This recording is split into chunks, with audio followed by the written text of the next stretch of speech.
It brings us to the Kyler Murray situation, and, I don't know where you stand on it. You have to be objective. I don't have to He be. likes his feet. All the reports. Like I his mean, feet. we had Charlie on the other day, and I expected Charlie to be old school. And Charlie was like, "Look, I'm not betting against that kid. He can do it all." And this fan base is so beaten down. I consider myself one of their biggest fans, and I need a reason to get excited about this football team. And I know he's a big boomer bust pick, but I'm willing to go for it. Where do you stand on him? Are you pro Kyler Murray, or do you have big questions about his size, durability, and those kinds of things? Oh, I definitely have big questions. There's a lot that I really like about him, and I think that a lot of people are going to be in that same camp where it's like, there's sometimes you watch some plays of his where it's just like, how did he get that off? Mm-hmm. And how did that happen? And he has, he's short. I mean, he's about my height, so I kind of root for him, but I'm not sure I could see myself lining up behind center. But, so I think, there are times where you expect him to get more passes batted down, for example, because of his size. But he did in college. They did a pretty good job, and you can widen the splits with the linemen, and all that. So that helps create some different passing lanes for you. But I also think that he has such a quick release at times, and I think that goes back to some of his baseball days when, clearly, the way you sometimes have to throw the ball back in the infield for him, your feet aren't always going to be set the right way. If you ever played infield, if you're playing shortstop, sometimes you're not going to be able to line your feet up with a throw, and you've got to make an accurate throw.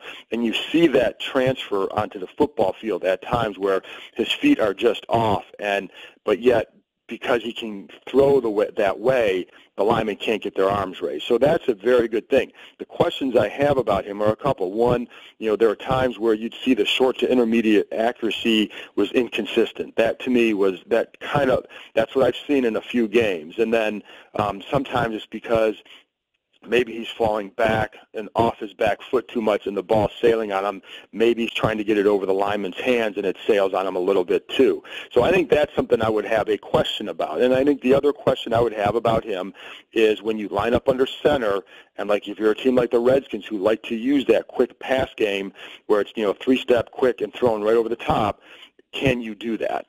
That would be it, because so I think you're going to have to really tailor. Obviously, you're going to tailor a lot of things to him. But would they take a chance? How much is that in the equation? I don't know that I would see them doing that.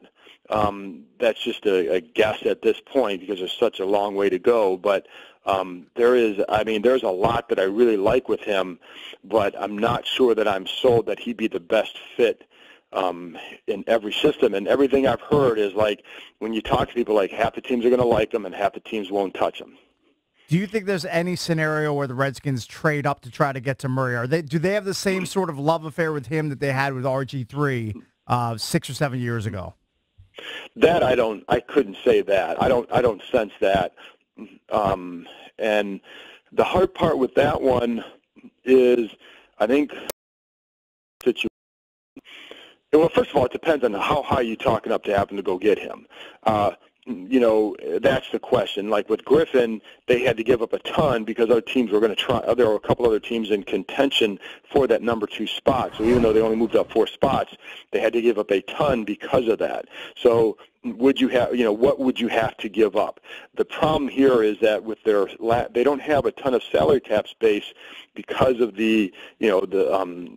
just the Alex Smith situation. You can't cut him and recoup some of that, and so you're a little bit limited there.